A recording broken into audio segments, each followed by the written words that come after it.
Okay, that was a report that centered on the African Bankers Conference that was hosted by the Central Bank of Nigeria.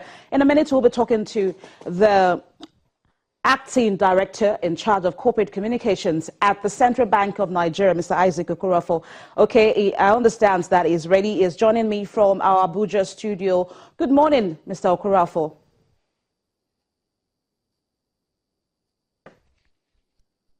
Good morning, Bolaji.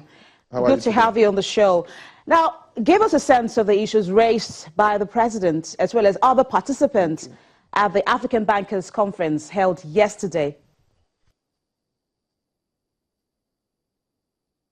Yeah, the president yesterday emphasized on the need to seek homegrown solutions to our problems, economic problems in Africa. And also the issue of corruption and movement of illicit funds. Of course, all these things key into the theme of the meetings, unwinding unconventional monetary policies, implications for monetary policy and financial stability in Africa.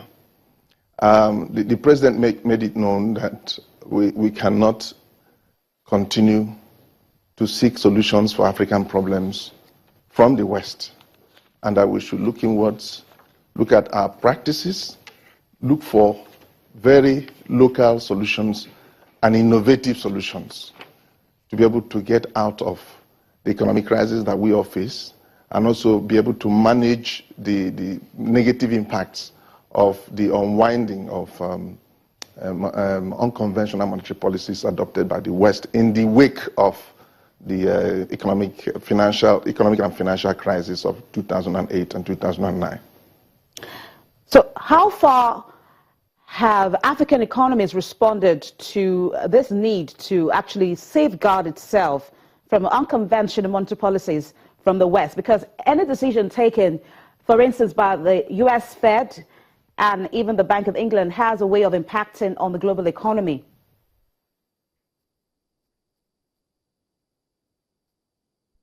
Yeah, there have been talks, there have been emphasis on local solutions, like I have said, and then diversification of African economies.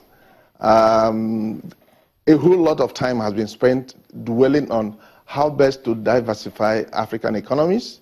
There have also been talks about integration, because Africa has a market of over 1 billion people, and it is the discussions are tending towards making sure that African economies meet certain criteria that will enable easy integration and attain the goals of Agenda 2063.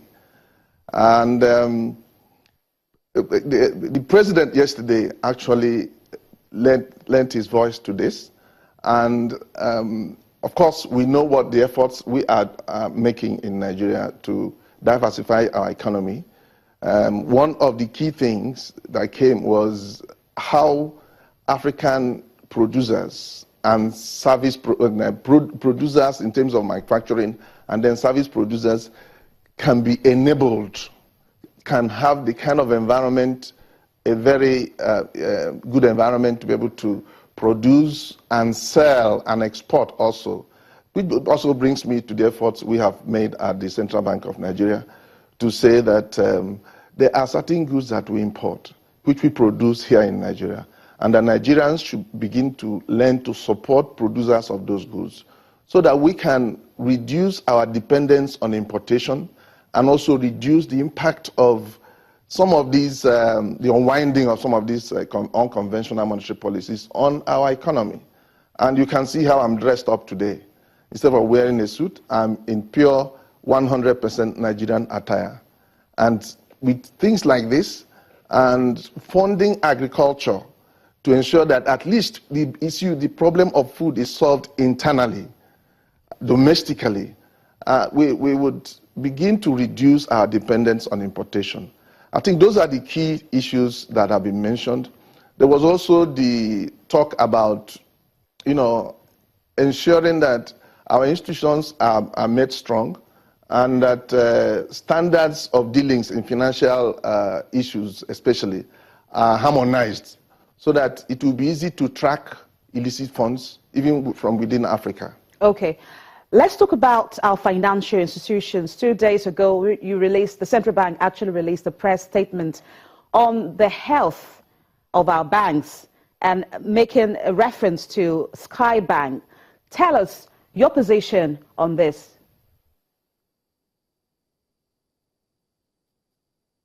Yeah, I want to start by saying that the Nigerian banking system remains strong by all indicators, and that Nigerians should not have any fear. Yes, we are going through economic crisis. Yes, we are going through foreign exchange scarcity, but that has nothing to do with the health of our banks. Our banks are very strong. On the specific issue of Sky Bank, we discovered that some very terrible elements are out to ensure that they hurt that bank. And so they were circulating all sorts of WhatsApp messages purporting that that Sky Bank had issues and that actually that CBN had liquidated Sky Bank. That is false, blatantly false. And we want to tell Nigerians that Sky Bank is not liquidated, Sky Bank is not in distress, and that people should not make any panic withdrawal from Sky Bank or any bank whatsoever in the system. Our banking system remains strong.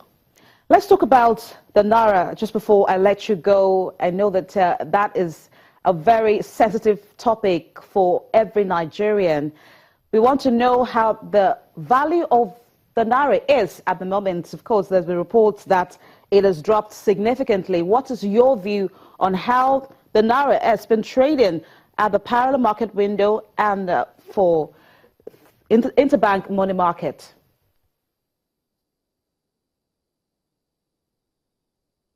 Bolaji, the naira yesterday at the foreign exchange market closed at 324, 325.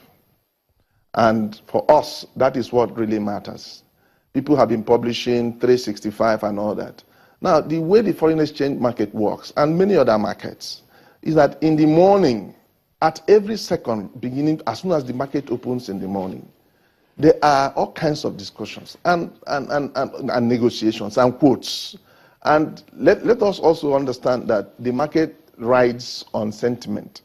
Depending on the sentiment, the market may open like yesterday. In the early hours of yesterday, it opened at there was a transaction, one single transaction that went for 365. And suddenly, the whole thing came. People were quoting 315, 314. Deals were made at 314.5. But because of just one transaction that was made, people started with all kinds of headlines.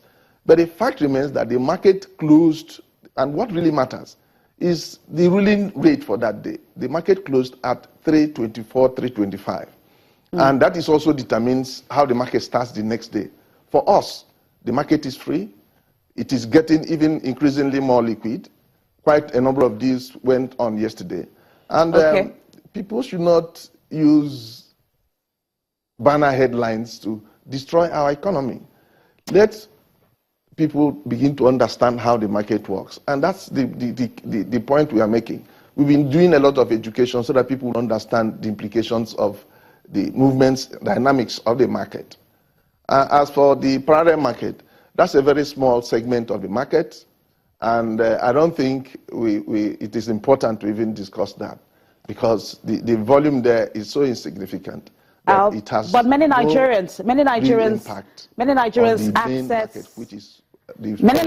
access the parallel market for their own individual needs. So it may be a very small market, but it is also very important to end users like myself. Thank you so much, Mr. Isaac Okorafor, the Acting Director, Corporate Communications at the Central Bank of Nigeria. We'll go on a break now, and when we come back, we'll be taking you to the Nigerian energy markets. Gas to power generation is on tap. Please join us again.